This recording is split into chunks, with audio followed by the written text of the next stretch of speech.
It, it must be clear now that for most of you, I always hope for all of you, that the pictures and thoughts that flood the being through the mind, that they are ephemeral. I've been sharing this, been talking about this for such a long time now. And that it is assimilated inside now. What it means that all that appears in the mind, or through the mind, as thoughts, feelings, memories, desires, attachments, all these things, and all the names and forms that appear, they belong to the realm of the changeful. I did not create that. Nobody created that. It is the way it is. And anyone who sits and looks, inquires, contemplates it, will come to the same conclusion as has been given by the sages throughout time also. Then what here is real then? There's nothing wrong with perceiving, knowing, grasping that the world of names and forms is transient, momentary. It's not even a point of view. It is a fact. But the more deeply you go into it, the more you become aware of that dimension, where the perceiving of the world, of names and forms,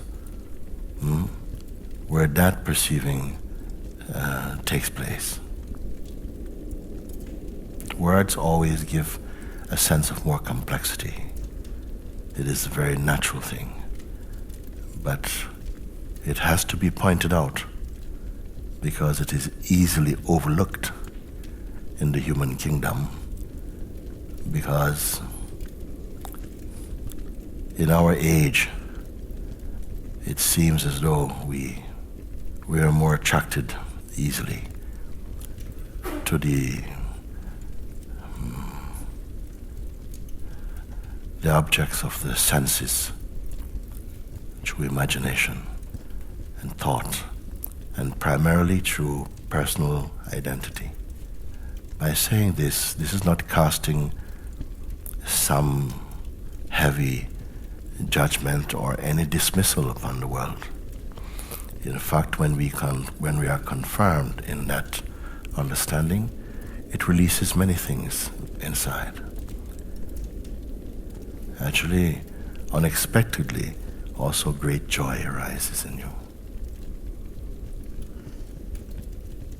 We have to taste very intense experiencing in order to shake us out of this false sense of security that is the terrain of the person. Each one must wake up to the fact that you are the consciousness itself. It should not be missed. To miss this is to simply be dreaming your life. And yet, seeing these things, you are not cynical about life or about the world. In fact, in seeing this, true love, universal love, emanates from you. Because you don't really want anything from the world, or do you? When I say want anything, of course, everything can be accessible. But when you have a sense of I need, and form deep attachments to what is ephemeral by nature, this surely is foolish. Yet it's a very difficult thing to separate from due to habit. Nevertheless, You were there in the first place before all these things came. And our true nature remains innocent and untouched by the play of the body-mind. We need to come to that experiential conclusion. Grace is so much with you, step by step, breath by breath. Grace is with you. It's brought you so far. It will never abandon you. So many billions of beings have walked on this planet. They had moments just like we are sharing this very instant, where we could look into each other's eyes and feel the living force, the life force and the consciousness. We were touched by each other's kindness or openness, inspired by life. There are moments for all beings. These billions of beings have dropped their bodies long ago. But their realization of the truth has not fallen. If we know ourselves only at the level of the body-mind, in other words, as a person, all this will go. All the dream goes on. Nothing is really lost, but delusion. So I don't want to talk about these things and to try and, encourage. You've had so much support, encouragement. Now your tree must bear fruit. It is not enough that we understand things mentally, intellectually. By turning your attention inside the heart, you're waking up. Waking up from this long sleep of personhood into that bright awareness itself.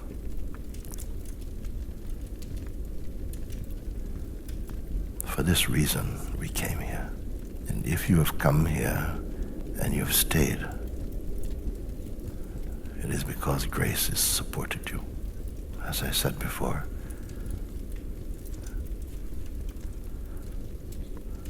you're the seeds of awakening in this dreaming world.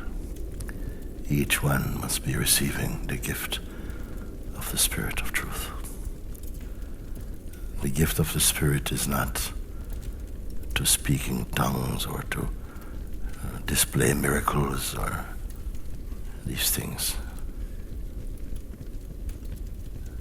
The fruit of the Spirit is love and peacefulness, compassion, empathy, openness, surrender. As souls, how long have we been journeying on the face of this planet? We don't know. But today matters. That you are in the hearing of these things matters. That you know who you are, what you are, matters. To escape from the wheel of samsara matters. And yet, we still cling to seeds that will cause you to perish and to suffer. And these must be rooted out. Our true nature is imperishable, timeless. I don't even want to say eternal, because eternal is of time, unending time. But timeless is beyond time. And this is not a storybook. It's living guidance for living beings. So we are obliged to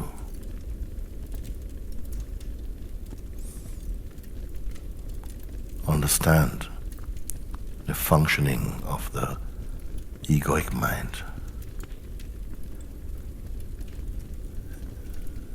and to not support it. So you hold this feeling inside your heart. I am chosen for freedom. In this world, not everyone will understand you. For those who are asleep, they even perceive what kind you're giving away your life. Because their projections may be different, their condition different. They measure success by worldly standards. But something brought you here. And you trust it because you're living in the fruit of it. In fact, you are the fruit of it. Grow in that inner confidence. Trust in what has been revealed to you. Walk in the light of your own understanding. At the end of the day,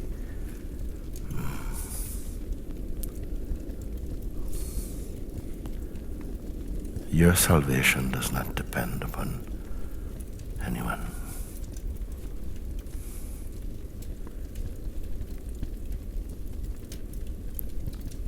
Not on those who reject you, maybe.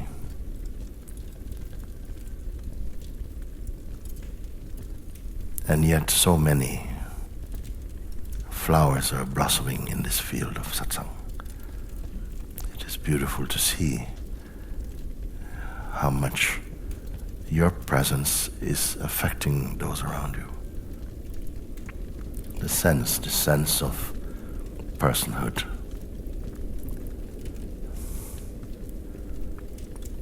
Must be completely transcended. It can stay even after one wakes up into the deeper state, but it will only be so superficial, playful. All suffering, received and given, comes from personhood. When consciousness somehow locks itself into this narrow expression called a person, and then darkness proliferates everywhere.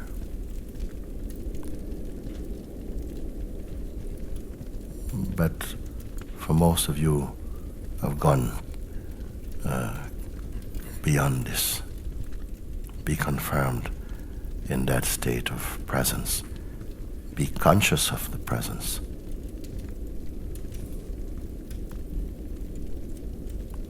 It's a wider field.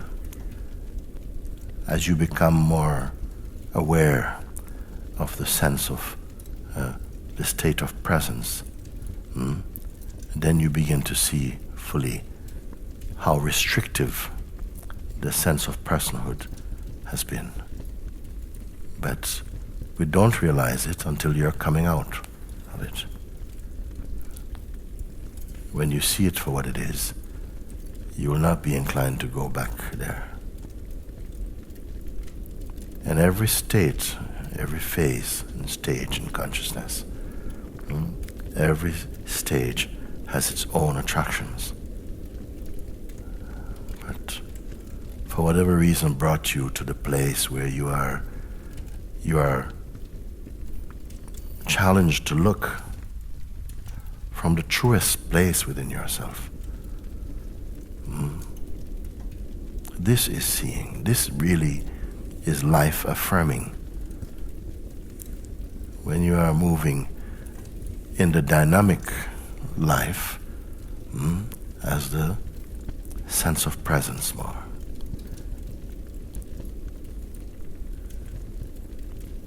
When you come to that point where even the sense of presence is observable in you.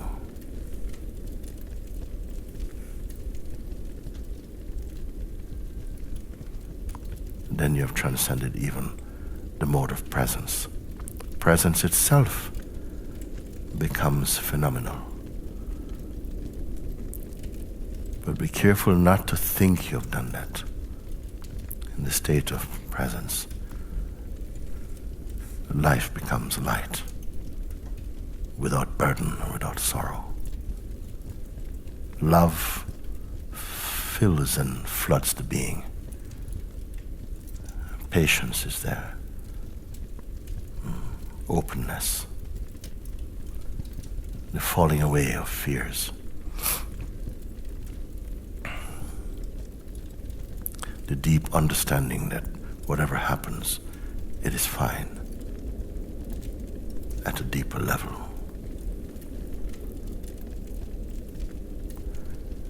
We stop judging life simply by what you like. You begin to wake up.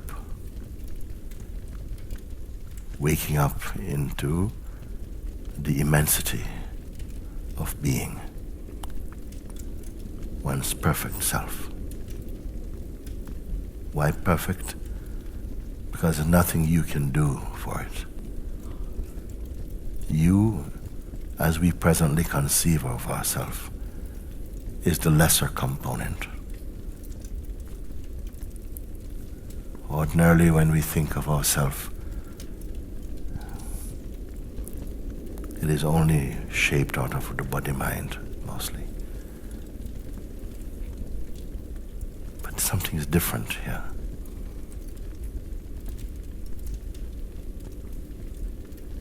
Why do people, they love to come to this place also? What is so special about this place? It's the same trees as beyond the hills. It's the same hills. Everything is the same. What is the difference? The difference is that here we venerate truth, we venerate God, and we live it. And that is the tree of life. Your life becomes the tree of life.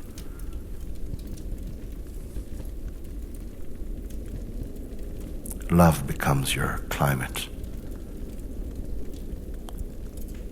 Not this fickle thing, but a love that is profound, that is without need or trickery. But that which is open and genuinely caring. You are Mantra Sahaja.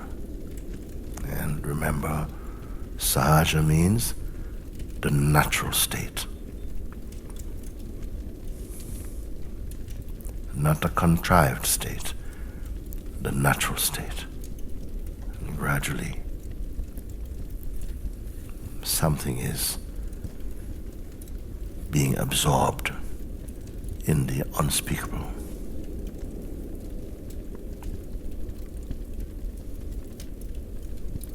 There should be arising in the heart of everyone a natural yearning and a natural trust.